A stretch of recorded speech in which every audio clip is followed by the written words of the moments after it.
What if I told you the most dangerous spy in West Africa didn't wear camouflage, didn't carry a weapon, and didn't sneak in through the shadows, but walked in with a smile, a press badge, and a camera? This isn't fiction. This is a real story that shook an entire nation and exposed just how deep foreign manipulation can go. Keep watching, because by the end of this, you'll see how one man's lies unraveled live on national TV, and why this matters more than ever. He came with a French passport and a smile. He said he wanted to tell Africa's story. He shook hands with soldiers, filmed in markets, praised Traoré in public. But what he didn't know was that he wasn't the only one watching. And when the president showed what he'd really come for, the world stood in silence. His name was Matt Le. He flew into Ouagadougou with a French press badge and 2 suitcases, one full of camera gear, the other with carefully folded suits and expensive cologne. He told airport security he was from La Presse Internationale, a media house in Paris known for documentaries. "I am here to film youth culture and the new African leadership," he said. His French was perfect, his smile polished, and he even mentioned Traoré by name. He's young, he's bold. The world wants to understand him. The local press welcomed him. He gave interviews about his love for Burkina Faso.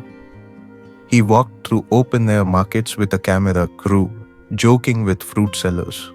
He even visited a youth center and called Traoré a symbol of hope. But behind the kindness were questions. Too many questions. He asked one soldier how often patrols switch at the eastern base. To a driver at a logistics hub, he whispered, "Is it true that Russian advisors sleep inside the second compound?" And when no one was looking, he filmed roads near supply trucks, zooming in on license plates. At first, people thought he was just curious. But President Ibrahim Traoré had already been warned. A message had arrived from Niger's intelligence agency saying this same man had been in Niamey asking about Sahel security operations and foreign military partnerships. They had let him go. But Traoré decided not to let him film. He said, "Let him speak, but this time we film him too." So while Matt smiled at his camera crew, another camera, high above, invisible to the eye, had begun watching him. Every step, every message, every rooftop visit. And what it captured would later play on national television for 5 days. Matt moved through the capital with ease. He met with artists, student leaders, even a few former ministers. His team filmed everything with drones, shoulder cams, and a tiny microphone pinned to his shirt collar. He told locals, "France is curious about the new Burkina Faso. I want to show your side of the story." People welcomed him. He bought tea for youth groups, gifted notebooks to schoolgirls, and even posed for a photo holding the Burkina flag.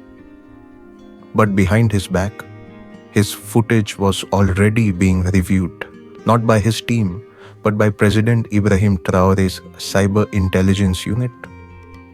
Traoré had already ordered a quiet probe.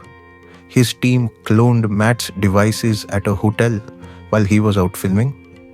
They found hidden folders codenamed Intel Sahel 316 and files labeled unverified allegiances, Russia contacts, convoy shifts, rural routes, and most strangely, a draft report addressed to a French defense analyst in Marseille. It wasn't journalism. It was reconnaissance. Still, Matt smiled in public. He visited the parliament building. He was invited to a community event in Zenare. He even managed to take a private tour of a low-level military training compound, arranged, he claimed, to showcase Africa's modern security. He said, "My story will show the world your strength." But he wasn't watching strength. He was searching for cracks, and Traoré knew it. So the president made a decision. Bring him to me, he said. Let's give him the interview he's been begging for. 2 days later, a formal invitation arrived on Matt's desk. It was embossed, official, signed by the Presidential Media Bureau. He was thrilled. He texted his contact in Côte d'Ivoire. Direct access confirmed. Cameras allowed. I'll go soft first, then shift looking for security insight disguised as policy discussion. What he didn't know was that every message he sent, every email, every photo he tagged, every GPS pin drop was already in the president's hands. The interview was scheduled for 10 a.m.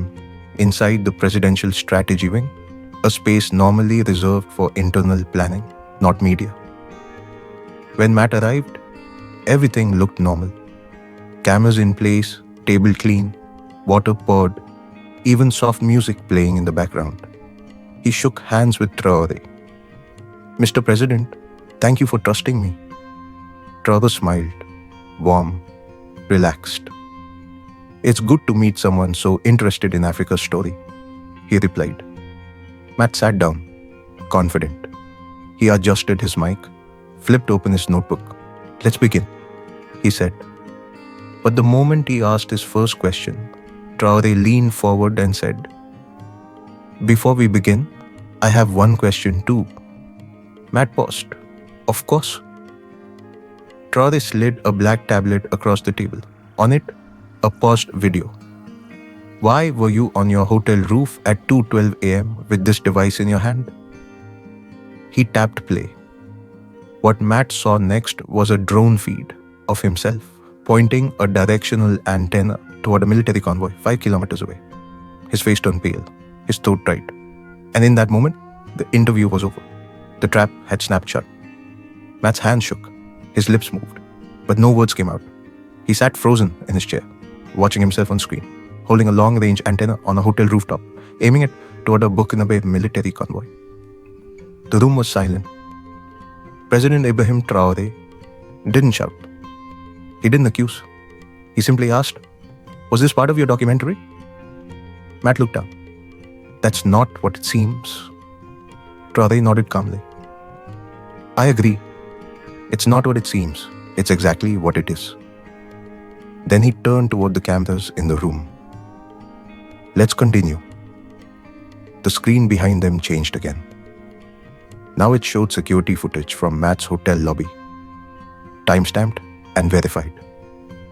In the video, Matt handed a flash drive to a man in a baseball cap. The man was later identified as a French intelligence courier, caught crossing the Ghana border 2 days before the broadcast.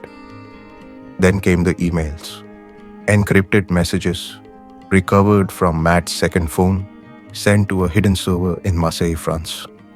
Subject lines like BF sweep, weak flank, ID'd Rus encampment, proximity confirmed, media angle in progress, request story pivot for Paris release. The final email hit the room like thunder. Target gives illusion of control, but on ground, Sahel still bendable. Keep soft approach. Show him we're listening. Traoré paused. Is that what you call it now? Spying is listening? Matt's face turned red. He blinked fast, then whispered, I didn't want to hurt anyone. Traoré leaned forward. You didn't carry a gun, but you aimed your questions like bullets, and every answer you sent was another hole in our wall.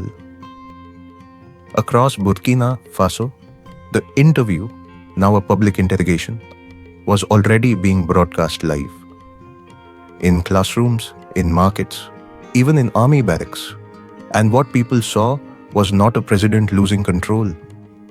They saw a calm man peeling back a lie, layer by layer, until the spy at the center had nothing left to hide behind. Meanwhile, in Paris, phones were ringing. In Abidjan, officials were watching quietly. They knew what was coming. They just didn't expect Traoré to show it to the world. The room stayed silent.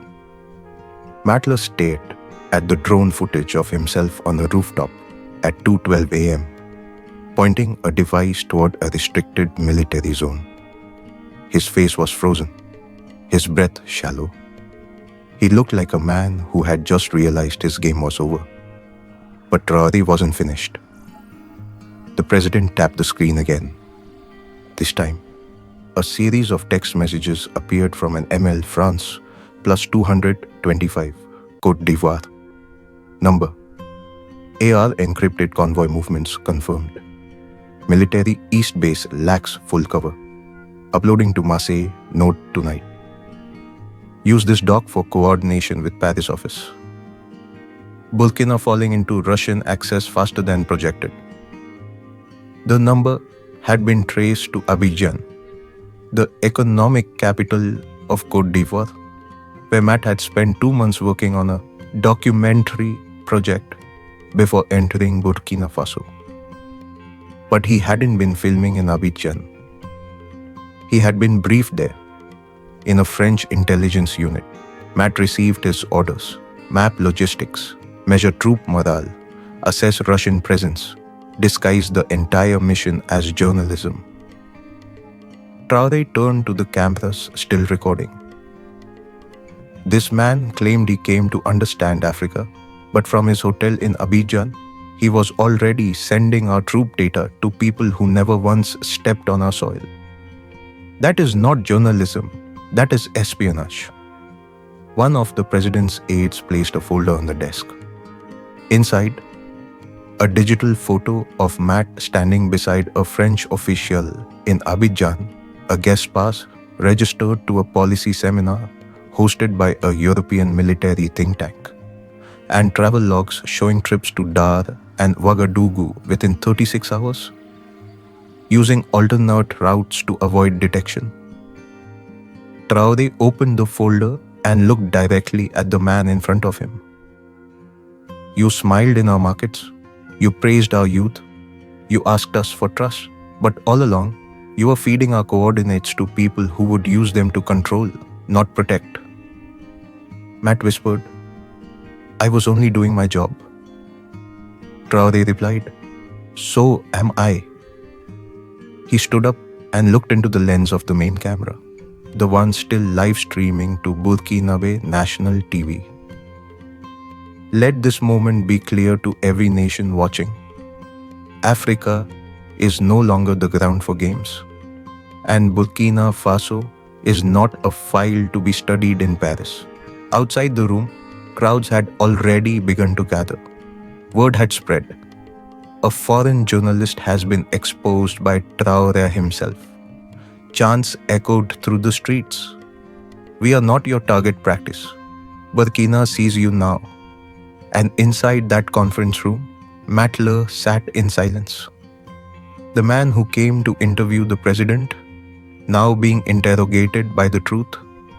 If this story opened your eyes, don't let it end here. Share this video so the world knows that Africa is watching, aware, and no longer silent. Comment below. Do you think journalism is being used as a disguise in global politics? And most importantly, subscribe, because the next expose is even bigger.